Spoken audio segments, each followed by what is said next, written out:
Welcome everyone. Thanks for joining our cover cropping in Southwest Victoria webinar this morning. Now just a few housekeeping things. If you would please turn your microphone off when you join, that will be great. That'll minimise background noise.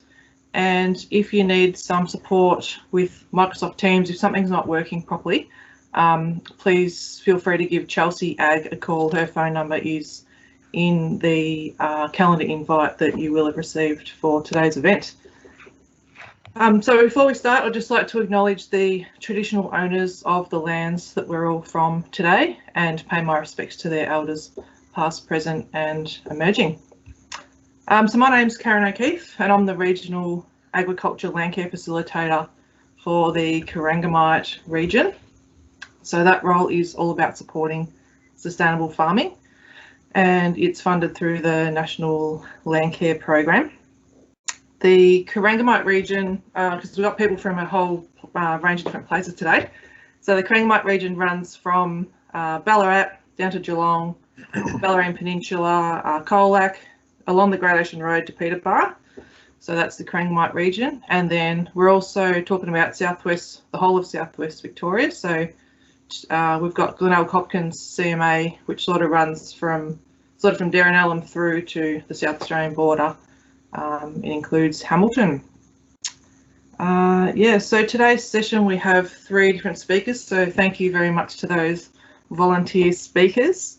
We've got a range of very experienced people with cover cropping, through to some who have just tried cover cropping for the first time. So thanks for joining us. And we've got farmers this time. So the first webinar that we held was project managers, so those sort of running trials and things. And some of the feedback was that it would be great to have some farmers. So yes, that's what we've got today. There's going to be a little bit of a focus on the establishment of cover crops. So in chatting to the presenters, that was a theme that was sort of coming up. So we're going to have a bit of a chat about that and some of the competition challenges when it comes to establishing cover crops. And this is about sharing successes and failures, and we want this to be, non-competitive, and we want this to be like sort of a space where people feel comfortable to share information and learn from each other. So I'm sure everyone will just keep that in mind. So I've got a little task for everybody. If you are comfortable to use the chat box, we'd love it if you would introduce yourself, your name, where you're from, and even if you want to pop in there, one thing that's on your mind about cover cropping, and hopefully we can incorporate that into the session today. And if we don't, we'll then be able to look through and see what types of things you're interested in learning about for our next cover cropping session. We are recording this session, so if you would like to have your camera off, we might flick, if someone writes a question in the chat box, we could flick to you. If you're comfortable to put your camera on, that's completely up to you, but we are recording today's session. All right, so just before we kick off, I'll now like to introduce Dion Borg. Dion might give us a little wave. So Dion is co-hosting today, so he's given us a bit of a hand. So if you've got any questions, we would love for you to use the chat box. Type your questions for the presenters in the chat box, and Dion will be monitoring those. So Dion is the Regional Agriculture Landcare Facilitator with Glenelg Hopkins CMA, based in Hamilton. So yeah, he shares that role. So thank you, Dion, for giving us a hand. All right, so I'd now like to introduce our first speaker, Kim Nielsen. Now Kim will start sharing his screen. He's got a bit of a presentation prepared. So Kim has a property along with Helen called Alcaringa Pastoral at Dunkeld, and he also has a beautiful ranch in Canada, in Alberta. Kim's going to touch on both of those properties because he has experience with cover cropping and holistic planned grazing in 2 completely different parts of the world. So I'll now hand over to Kim. Thank you, Kim. Thank you very much, Karen. I hope you can all hear me well. I'll try and speak up. Yeah, I've got lots to show in the next 15 minutes, so better get at it. We're very, very fortunate to have two places, one up in Alberta, in the north or the west central part of Alberta, a little place called Rocky Mountain House. And we normally travel back and forth prior to COVID-19. Enjoy spending the summer up in Canada and then the summer down here in Australia. So chasing summer year round, and we very much enjoy both places. Down here in Australia, we're located by Dunkeld. You can see the Mount Sturgeon and Mount Abrupt in the background behind the cattle. And there's a shot of our place up in Canada with a bit of a composite look at our Red Angus based cattle and cows and calves. And we've got sort of a bit of a holistic context written up here that we created quite a number of years ago, and we still think that it fits fairly well, that both our places are magic places of nurture for our agricultural passion, the land and its inhabitants. Just looked up a beautiful quote by Elder Leopold that I think is pretty spot on, that oftentimes we abuse land because we regard it as a commodity belonging to us, and it's not until we see that we are part of the land community that we begin to understand that we should treat it with love and respect. So that's been driving us all along. Four Clover Ranch, I've had that since 1992, and it was an interesting place to take over. It was a dairy that was terribly overgrazed, and began sort of looking at planned grazing. You know, back in the days, it it was before we really knew much about some of the other terms, the first thing we began to look at was deferring some grazing and creating some longer rest between grazings, and it did wonders to really change the species diversity. It's an entirely different place for you. We have done all the improvements through grazing. You know, we've stockpiled feed for early spring, late winter, early spring grazing after the snow melted. We then, along with that, began looking at the rotational grazing system. And then after we got sort of that rolling, we began looking more at planned grazing, determining the frequency and duration based on pasture health and seasonal variances. It's been a long journey, but we feel that we've seen some great rewards in species diversity, having jumped up well into the 20+ forbs and grasses. Really, just from management, we typically don't use any pasture renovations, any commercial fertilizer, and some of our paddocks dating back to way before we took over ownership have not been renovated for 40+ years. Our place is whittled down just to the home block now. Back about 10 years or so ago, we had 640 acres and our own mob of cattle, and the first thing I did was to do a lot of cross fencing, and you'll see my cursor here. So we live up in this area. That's the yard, and pasture pipelines down through the middle and across all the way over to this point. And then some spur lines going out here, one over here and further back. So preventing nutrient transfer from the paddock into the area where the cattle lounge and water made a huge impact right off the bat. Then we caught on to an app called And Measure. So it's an Android-based app that allows you to very accurately calculate acres in each paddock. And so these paddocks are all got acres on them.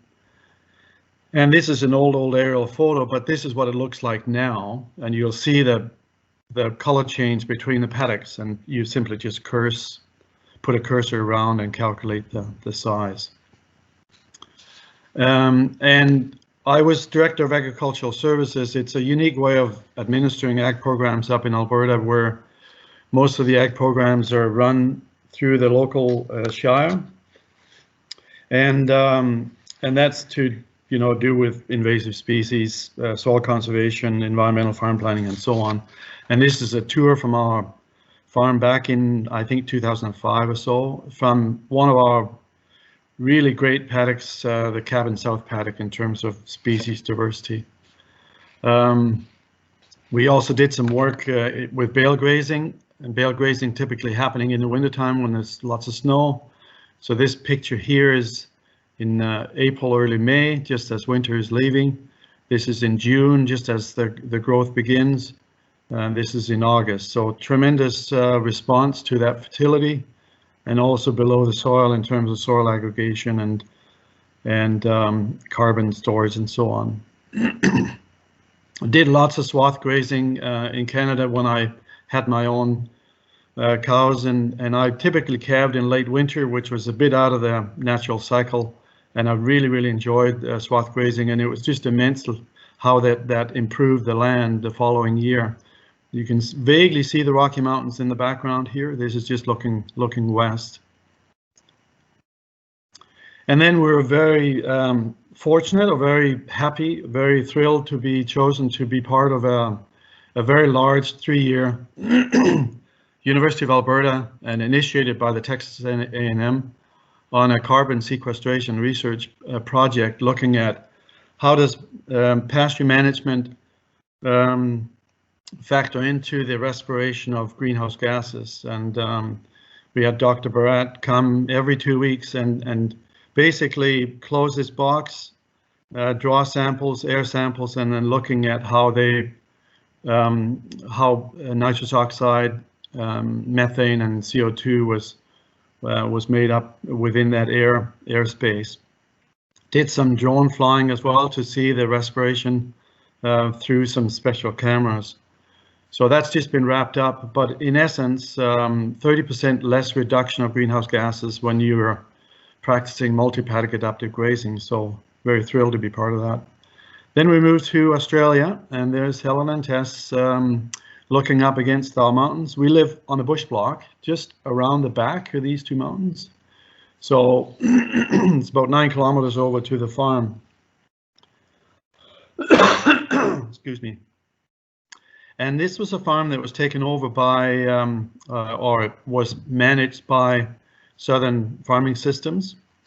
And we've done the same thing. We've created some paddocks and we put it into perennial pasture, but it was into cropping for a long time.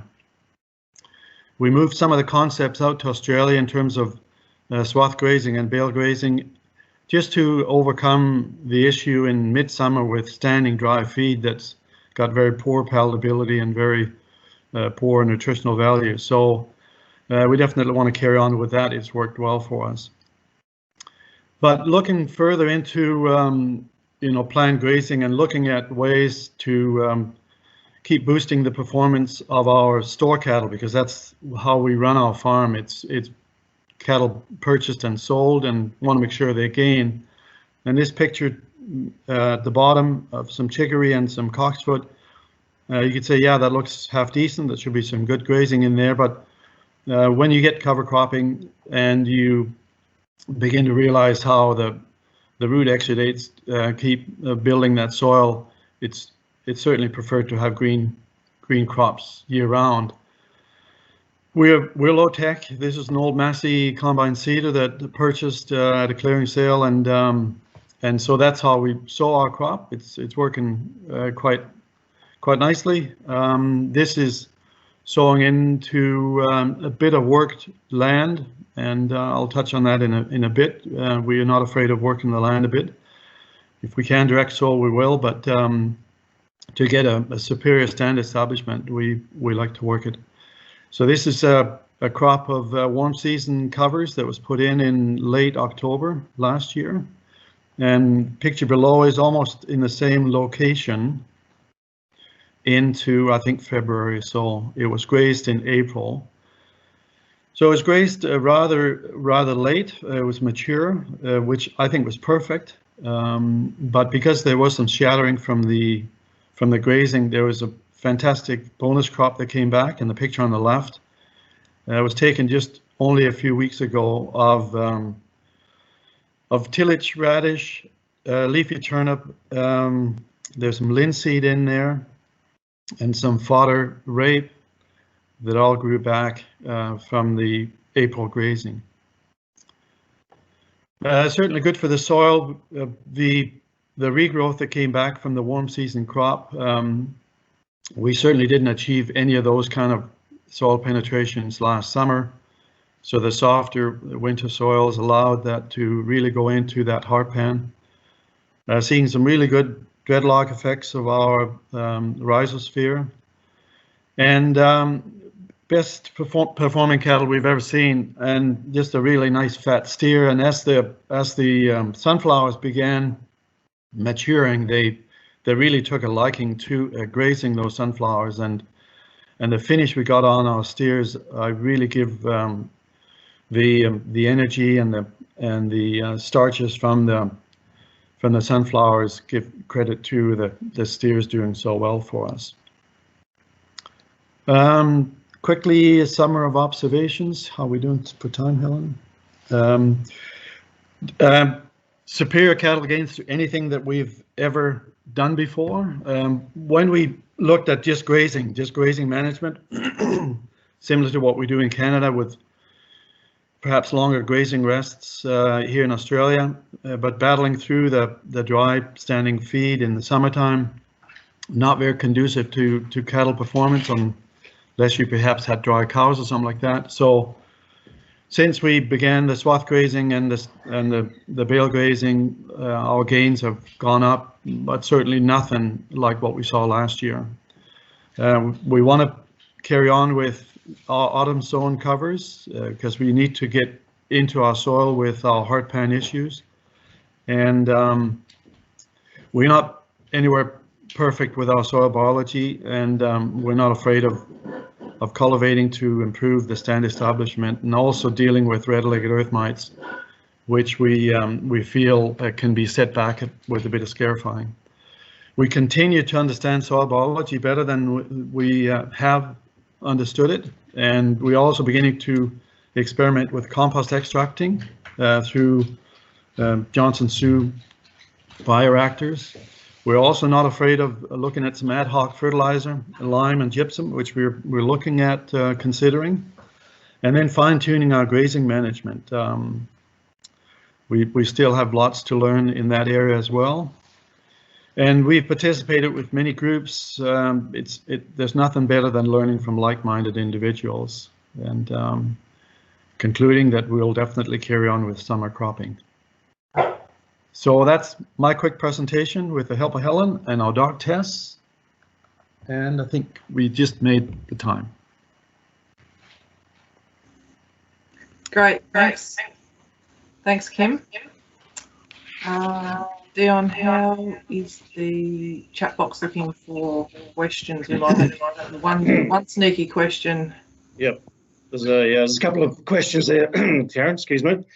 So there was a bit of an inquiry, I guess, from Susie and Matt down Loxley Way. They're sort of wondering whether anyone's got any experience with using broiler crimpers to flatten pasture, in case they can't sort of graze it down low enough to be able to sow pasture into it. So is there any comments you'd make there, Kim?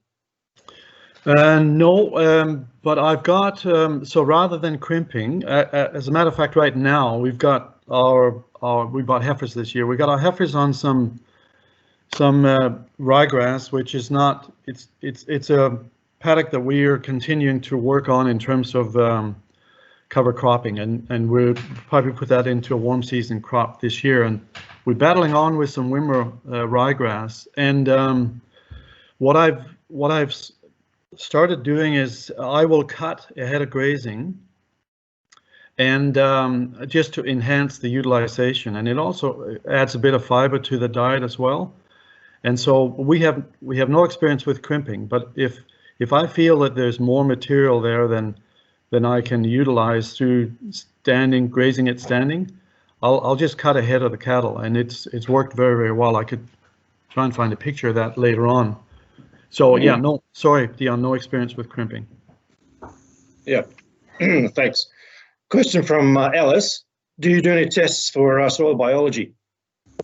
No, but that's something that we will definitely do more of. But the test I do, just visual, just looking at the aggregation, and you can actually make a very simple tool with a couple of screens, a couple of mossy screens, and you'll segregate the aggregation that shows that you've got glomalin in your soil, and just sift that and put it into a glass of water, and you'll know if there's no dispersion, if there's no cloudiness happening in that glass, you've got excellent aggregation and excellent glomalin that glues that soil together. So we will be, once we start harvesting our extract from the Johnson Sioux bioreactor, we will be sending that away. But up until now, no soil test for biology. Okay, thanks, Kim. We'll need to move on, so I'll just hand back to Karen. And any other questions, I think we'll cover at the end of the session. Thank you. Great, thank you. Kim, if you can please just stop sharing your screen now, that'd be fantastic. And Josh, if you can please share your screen. So I'd now like to, yeah, thanks, Kim. That was a fantastic presentation. And yeah, we will come back to the questions that are unanswered in the chat box. We'll have a quick Q&A at the end of this session, and then any questions that aren't covered in that Q&A, I will go through the chat box, collate those questions, speak to the presenters, and send out a document with the Q&A to make sure that all of your questions are answered. So keep them coming. There's some good ones in there. All right, so I'd now like to hand over to Josh Walter from Murnong Farming. Josh manages a mixed farming enterprise at Inverleigh, and I'll just hand us straight over to Josh. Thank you, Josh. Okay, you seeing my screen? It's all good? Yes. Good morning. Thank you for the invitation to have a bit of a chat about what we've tried and done over the years and where we're at now. It's certainly a very exciting space, and we're encouraged by the industry and the everyone out there that's looking at this space harder, which is great. It's exciting. So where are we at? 2020, we've really turned our cover cropping experience into a fodder-based thinking. The flow-on effect to the soil will come naturally, and as Kim alluded to, it's very hard to measure anything with any accuracy. So we're just, I suppose, in essence, waiting for better tests and things like that. But so the flow-on effect of the soil will happen, and we're seeing that happening. Over the years, we've tried plenty of brews and been involved in lots of trials and things, and really, we've tried to simplify everything. We went out, pretty hard trying all sorts of different plants and weird and wonderful mixes and things like that, and we've really sort of just, in essence, that was a pretty good exercise, because we've sort of come back to plants that we know work. Therefore, my value for money on seed costs and things like that is really coming through in the fodder and the result that we get. We'll talk a little bit about establishment and undersowing, some soil moisture, plant selection, grazing component, timing of operations. But the biggest thing of all is that the system, when we look at it in that whole systems approach, which we have done for many years now, that is the winner itself. It's getting all the little parts right, and the system is having a massive win, and we're getting places. So just in a bit of the basic establishment, a few sort of key points that we've been concentrating on: planting timing. So really getting queued up and getting organised for whether you're doing a winter crop or a spring-summer cover crop.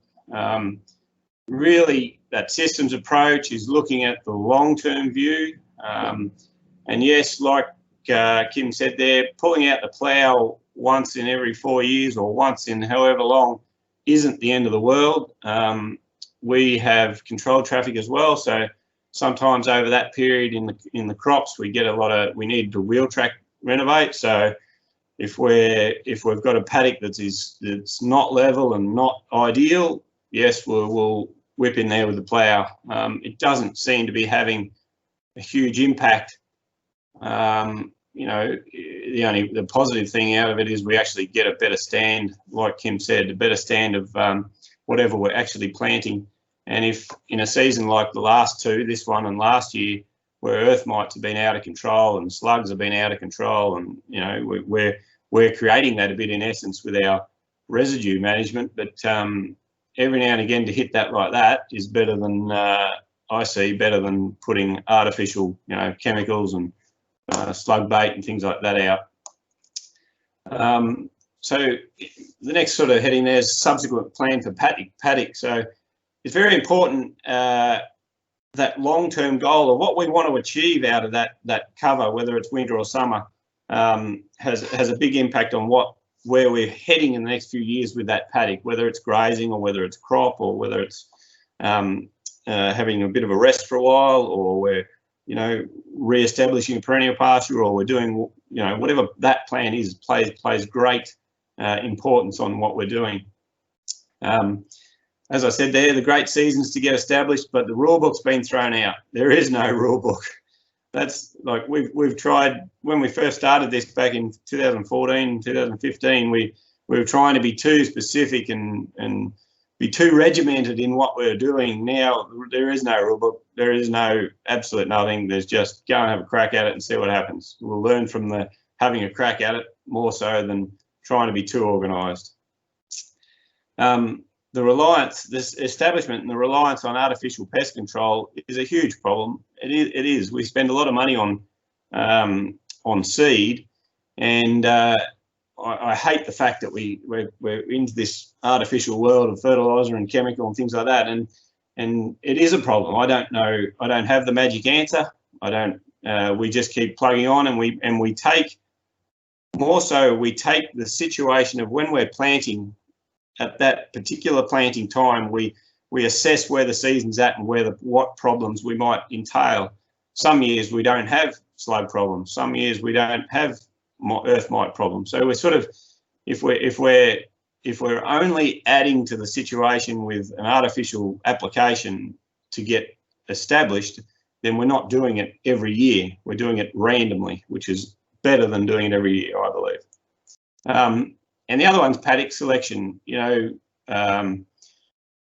paddock selection is crucial. We've got a range of heavier soils and hard pans and rocks and light soils and all sorts of things. So that paddock selection for establishments is crucial.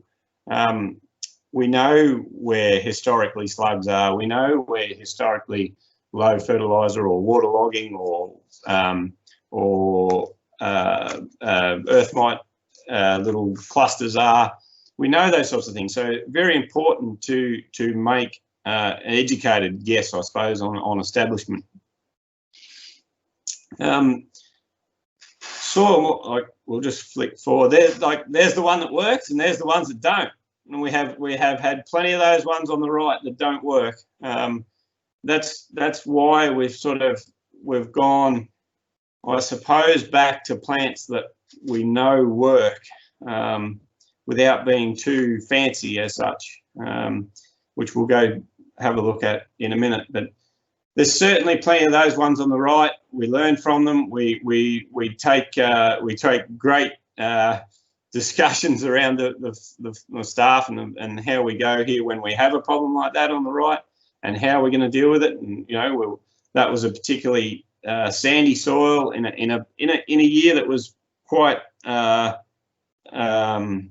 was quite good soil moisture for establishment. We had good cover and everything like that, but we got smashed by slugs and then no rain as well. So we didn't quite get the establishment that we're after. But I think it was 2015 or someone like that. Steve Groff came and visited the farm, we went out to a paddock and we had one like that on the right, and there was a plant every sort of 5 square metres, and he said, "What are you worried about?" You know, I was panicking. We hadn't, you know, we hadn't got anything. We hadn't got good results. And he said, "What are you worried about? You've got green plants growing. You know, you haven't got nothing." So that sort of eased my, you know, anticipation that on the photo on the left there, you know, that's what we'd like. Yeah, no worries. But if we don't necessarily achieve that, at least we're learning something from it, and we've still got some sort of growing plants in there. Better than an absolute dead mat of nothing and no living biology or anything like that. So that was a good experience. One of the things in regards to soil moisture I was put there was we have seen noticeable change. We've been trialling these sorts of things and doing this sort of winter cover and summer covers since 2014, and there is noticeable change in our soil moisture. We're bringing, you know, is it? I questioned that there. I said, is it season or is it our actions? Well, I think 80% of where we're at, I think that's our actions. I think 20% will be the good seasons or the bad seasons. We seem to be winning most of the time, which is encouraging. Our planting of our winter crops, so our cash winter crops, we seem to be able to be planting earlier and with plenty of moisture present. And we also see less water shedding and less runoff, which is encouraging. That's what we're trying to achieve. So yeah, those establishment things. There's that they're both spring sown, looking for a summer cover. We'll go through the plant types and things like that in a minute. But yeah, we've had our fair share of success and fair share of failures, but that's all good. All learning. So one of the things we've moved to is really concentrating on not a lot of the fancy things, which is, in my book, is 2 reasons. Is reliable plants that we're after, because we're really thinking about this from a fodder point of view more than anything else. And the other, a bit of a catch-22, but the other thing is we've still got those, like Kim's pictures there with all sorts of wonderful plants. We've still got that up our sleeve. We haven't really added that to the system yet, so that's a real positive for us as well. So we've gone back to our reliable plants, like the top picture on the right there, the rape, millet, tillage radish, red wheat, barleys, and vetch. Vetch has turned into one of a plant that we've been using in our spring-summer mixes with great success, which was a bit unheard of, because it's not known for growing in that sort of that end of the year. It's better as an autumn sown. Our soil type and seed selection changes a little bit, and rates change according to soil type, and also rates change according to winter summer covers. And it's probably more to do with plant competition. Sometimes when we've had too high rates of, say, the barleys or red wheats or tillage radish or something like that, it just overpopulates and hides out other plants. Also in the two, like the last couple of seasons, the great seasons we've had, weed pressure is much higher. So we have actually, in those paddocks where we know those spring developing weeds are going to be greater, we've actually upped the rate by about 10% of our cover mixes in total to try and just smother out those weeds, and it seems to be working. Also, selection of those higher tillering plants in that sort of good year is helping a little bit, I think. Down below, moving on to grazing management. This has been, the grazing management has been the key to the success, I suppose, of what we've achieved.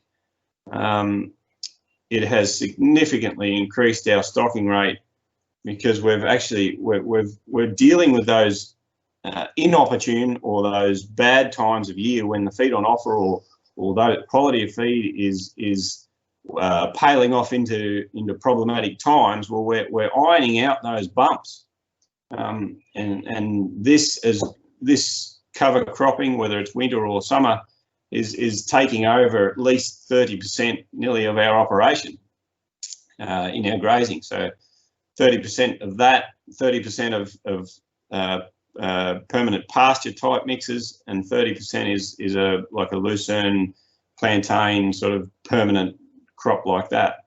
So it's ironing out the bumps in our lack of fodder on offer, I suppose. So it's pushed our stocking rate substantially up.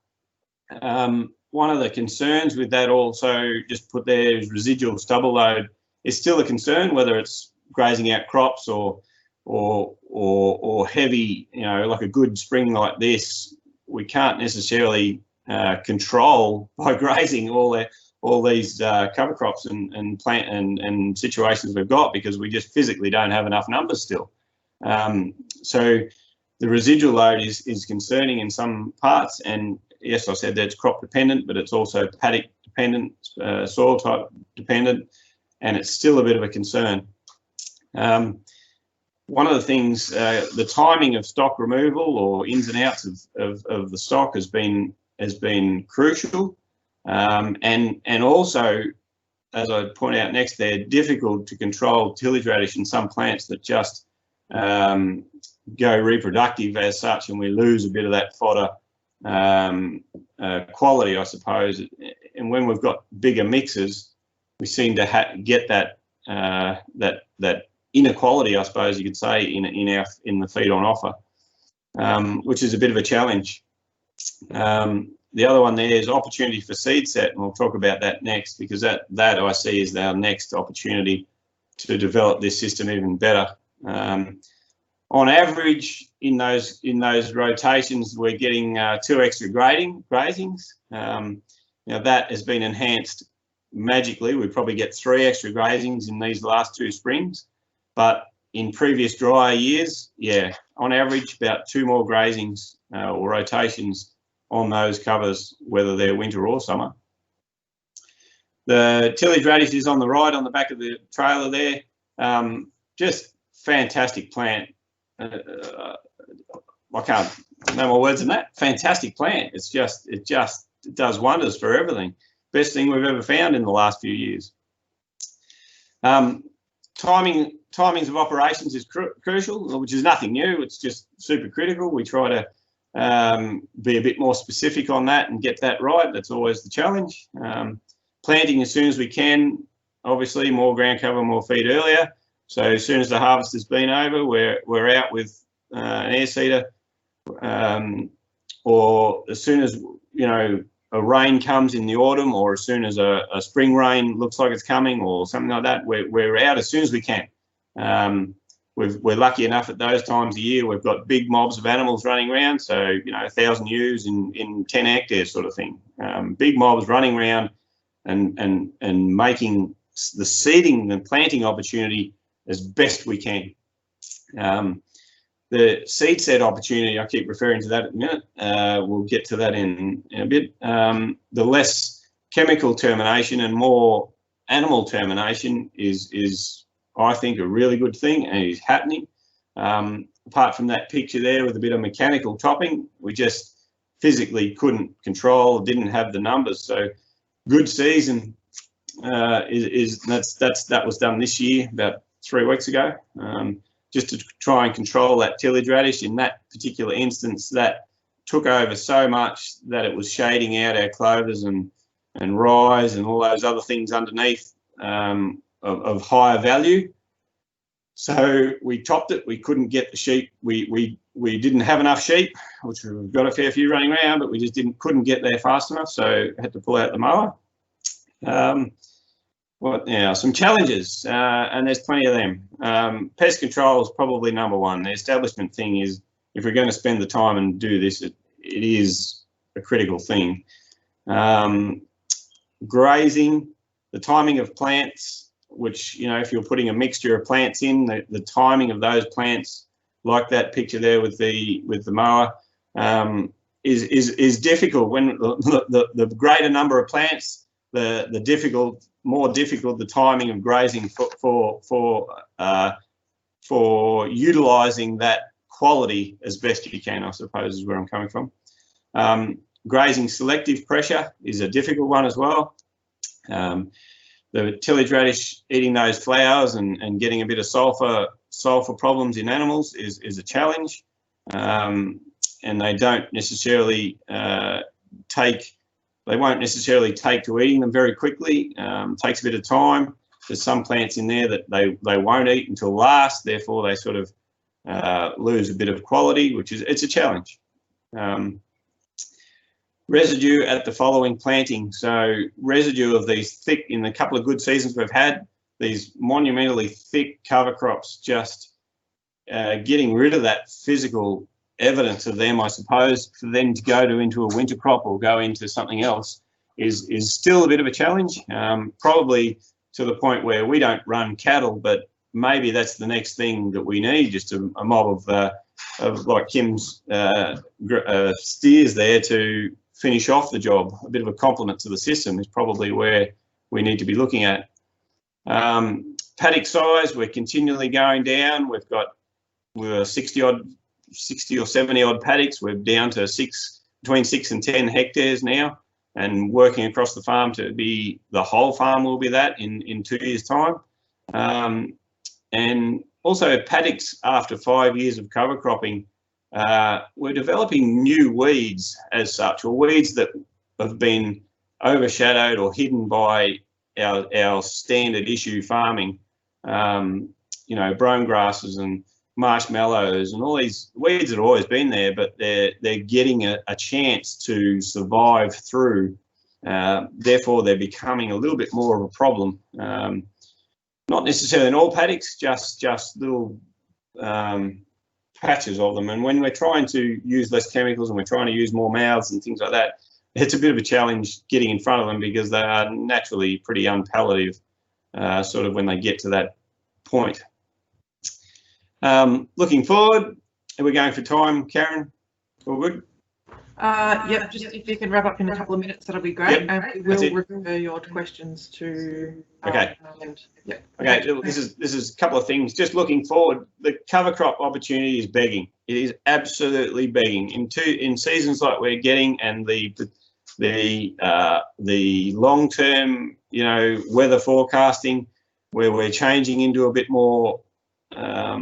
Like a northern New South Wales, where we're getting a little more spring, summer rainfalls, ideal for us down here. We're sitting on an absolute gold mine to do this. Harvestable cover crop mixes. So the picture on the right there, we actually harvested a cover crop mix. That was a couple of seasons ago, and to the point where it was only like 1 hectare, and I got about 6 tonne off it. I've still got 2 of that tonne, which I'm going to plant next week. In a paddock. So, you know, just a way of regulating costs, I suppose, but having a crack at something. Probably not a huge germination percentage in there, but something to have a crack at. This year we've got 150 hectares of legumes, whether it's lupins or beans in, and that sits us particularly in a prime spot to go and whack some cover crop over that and enhance that grazing value out of that. We're actually investigating and getting on with carbon crediting because of our systems approach and where the system is at and how we do what we do. The no cover crop equals more weeds. Well, that's about it. When we're in those winter crop paddocks that we're not doing anything with, we end up with more weeds. And where we've been cover cropping, we're getting less weeds. We're just getting in the paddocks that we do, like I said before, we're getting some different type of weeds around, but we'll deal with them. The winter cover crop or fodder crops, then spring plants, is helping to reduce waterlogging. So when this all came about to start with, it was more about dealing with our country over the dry summers, so summer covers. I think flipping that on its head and reducing our waterlogging problem with winter cover crops has been an absolute godsend, and it seems to be working. the getting value for money. So this is our next little experiments and what we're sort of concentrating on, because we've seen some exciting things over the last few years playing around with this, is a 2-year cover crop.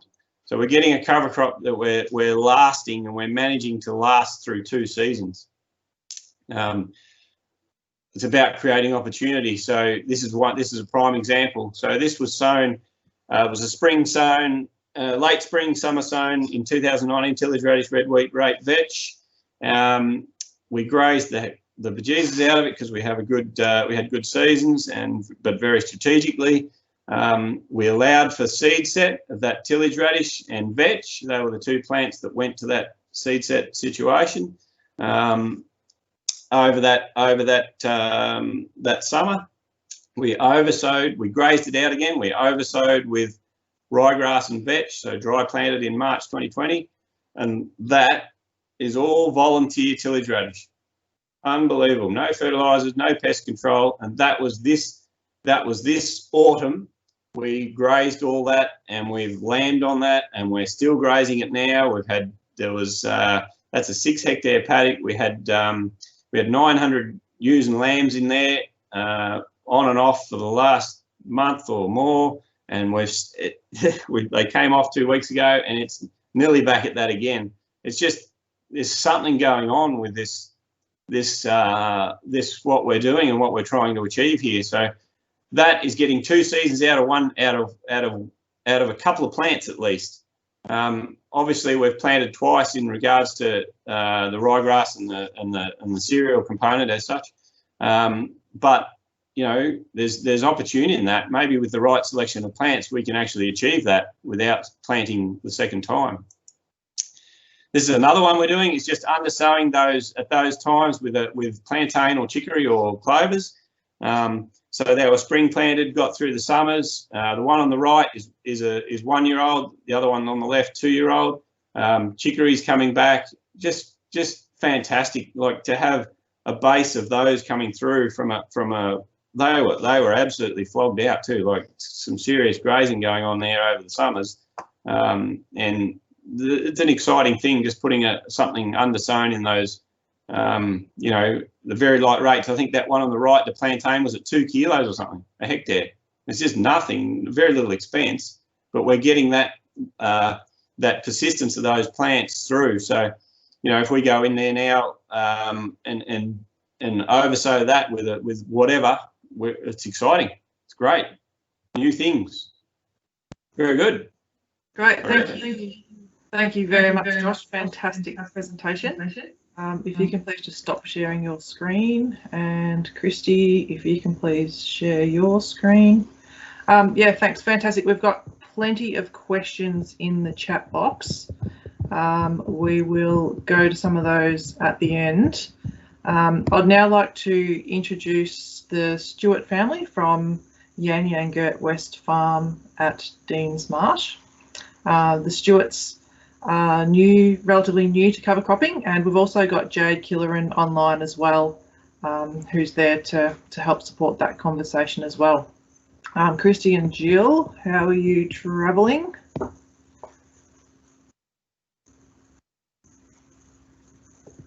All right, well, in the meantime, Dion, we might choose a question until we get, if you're cool to choose a question, and then until we get Christy online. Yep, all right. Good idea here. Lots of discussion, and some of the questions have been answered, so that's great. And so we'll just move on. Record keeping, how important is it, Josh, in terms of failure and success in individual paddocks? It's probably all in here. I should have written it down. But, yep. Oh, look, no, it is. It's probably just more an experience thing. We're not afraid of having a crack. You know, here we are. We've got 3,000 acres, but we're dealing with 6 hectare paddocks. We're dealing with small trial paddocks. When they work, we enhance that volume. Yep. Okay. In terms of sowing rates, I think that's been answered a little bit, but do you have any comments on sowing rates, individual species, or just as a mixture? Just as a mixture. Some of the mixtures get up to about 80 odd kilos with cereal components. Yep. Others around, like the plantain I said there, at 2 kilos is pretty handy underneath. tillage radish at those, what, Jade, was it 4 or 5 or something like that? Yep. Some at 8. Like we've really just experimented with a lot of things. The ryegrass, if we're putting ryegrass in there, it's only at like 5 or 6 or something like that. You know, vetch at 30 or 40 because we want, you know, it depends on how those plants grow in the mix. And that's what we're doing. How late have you sown vetch? How late in the season? How late? Yeah. Very late. One of those years was like early, late November. Sorry. Yep. Just on a rain, bang, and away it goes. And you know, we didn't have a huge amount of success, but we still had plants there. Like it was amazing how tough that plant is. Yeah. Yeah. Maybe one more question. Can you get it to your crop with autumn sowing, Josh? Yeah. Yes. Yes, we have done it with autumn sowing. Probably better because you get a better plant, like you get a better season on top of your planting. So you're getting better plants, stronger plants that last longer. Yes. Yeah. Okay. Oh, that sounds good. And in terms of weed control, do you have issues with you know, like soft brome and plants like that, and how do you control them? At the minute, I haven't worked out how to control them. I'm just going for a bit of a spray topping. Unfortunately, it's chemical use, but I need to get on top of them. The marshmallow, I can control that because they sheep do eat it. But maybe it's something like that. Cattle, you know, a different grazing, a different termination tool. Get some cattle in there. Yep. Okay. So yeah, combination. There was a question, a comment there about cattle used in front of sheep or vice versa as the control of selective grazing, I guess. Do you have any comments on that? Say again, that was breaking up, sorry. Yeah, something's happening with the system, I think. Have you used a combination of grazing animals to control selective grazing, I guess is the question, whether it's sheep or cattle or vice versa? Yeah, no, because I don't have cattle, and it's probably, I keep referring to that, but I think it's probably something we're going to have to look into. But I just addressed that with stocking rate. Yeah. Yep. Okay. Not sure who's still listening, but we'll keep going. I'm not sure what's happening with the system. Seems to be a lot of stuff flashing up on the screen, but we'll persevere. So are there any, I guess, tests, soil biology or you know, plant tissue testing that you think should be happening that's not currently happening, and are they available? We have done lots of that sort of testing over the years, but I just, to refer back to a test done 5-10 years ago or whatever to one today, are we really testing against the same thing? I have difficulty with that, and I think what I'm basing it on is just our production, or getting the damn shovel out and digging a hole and seeing what we're seeing. You know, I think our general, the production of that soil and the things we're getting off it, I suppose, and the different grazing management. We also put a bit of piggery manure out and things like that. So I'm just running on gut, I suppose. Okay. What we're seeing. Right, I will hand back to Karen then to keep it going, and might get a few more questions at the end. Hi everyone, sorry for the technological challenges. We've got Christy Stewart online and we're just not sure. Christy, are you able to speak and see if we can hear you? Yeah, no, we can't actually hear Christy. So we have got some issues there. So I'm actually just looking at the time and it's 5. Yeah, what we might do is invite Christy back at our next session. Just in essence of time, and if there are more questions in the chat box that we want to finish up on. So sorry, Christy, we might just need to come back to you next time once we've got the technology working. There's a question here, Karen, about seasonal variation. I think it was after Kim's session. So just wondering if there's any comments about, you know, different seasons having different success rates or vice versa.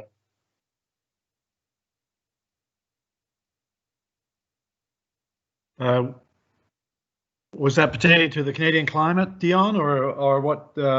I think it's referring to just summer rains versus a bit of a climate change thing, I guess. You know, like with summer rains, you're going to have better success than other seasons, I guess.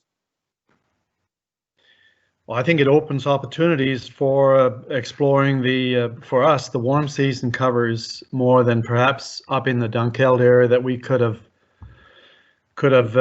perhaps had success with in the past.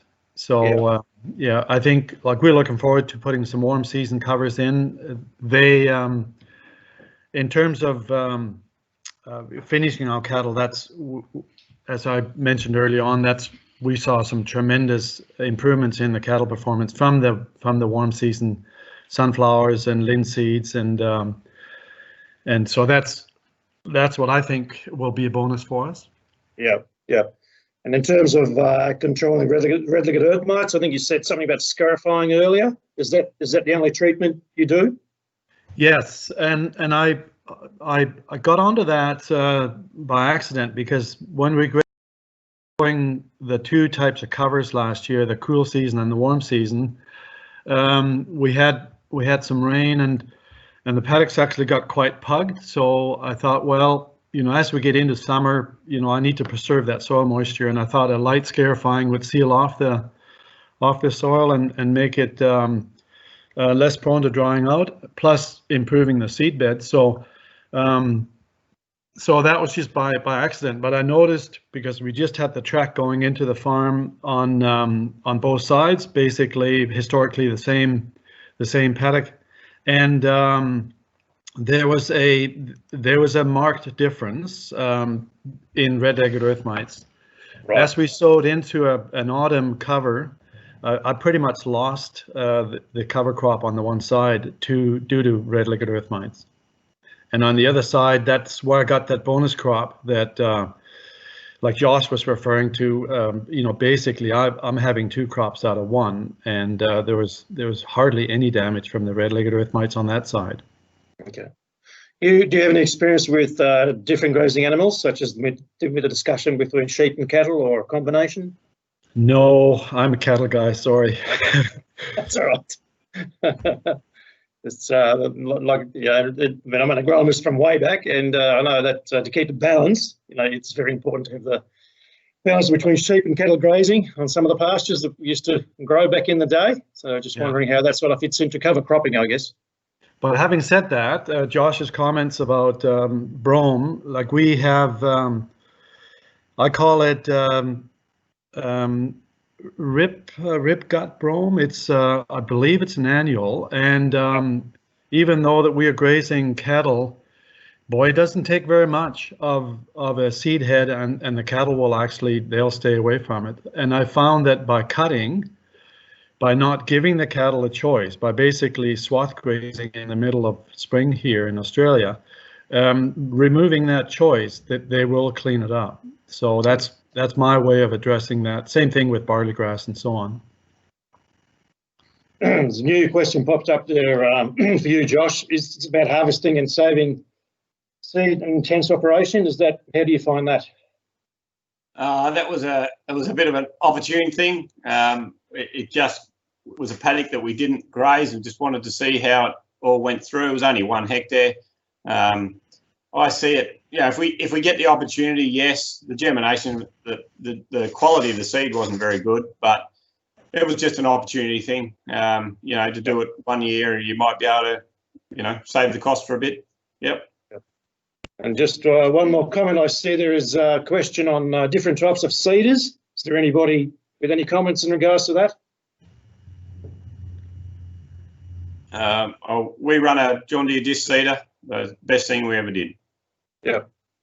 And I noticed Kimmy said you had an old combine there that looked pretty impressive in that photo. So seems to work all right. Yes, pretty high tech, Dion. It's about the same age as me. So, but the questions come up, buying these older units, you know, will there be a seed segregation in the seed box as you have such a variety of seeds from faba beans to chicory, and we don't go very fast. I think if you were bouncing over some rough terrain, it might segregate, but we haven't seen that as an issue. So I'm quite happy with my old combine, and I found, as luck would have it, just south of Dunkeld, I found some Baker boots and I put them on, and yeah, it's parked in the shed. I look after it, and I think it'll do me just fine for my farming career. Yep. And I think one last question, because it's gone 9 o'clock, so we'll need to sort of wrap up. And the question, has anyone used biologicals on their seeds at all? I assume that's treatments. We did a little bit, a bit of a slurry, the Johnson Sioux slurry on the seed, but the jury's still out on that. We have rigged up an IBC tank with a couple of flood jet nozzles on it, and we're going to go into foliar applications of soil compost extract. And as we begin to sow, we will also use that slurry method in the future. Thanks, Ken. I'll hand it back to you, Karen, and I guess we'll have to wrap it up.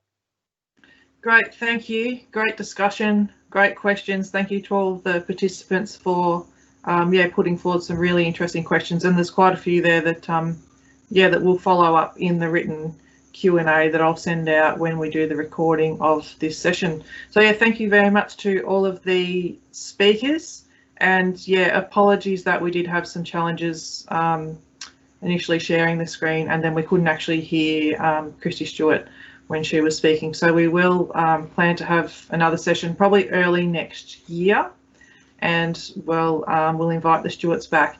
And if anyone has any topics, any things that you really want to talk about, or if you'd like to actually share some of your learnings through these webinars, please just get in touch. And yeah, I think that's a wrap. So again, thank you very much, and we will look forward to seeing you next time. Thanks, everyone.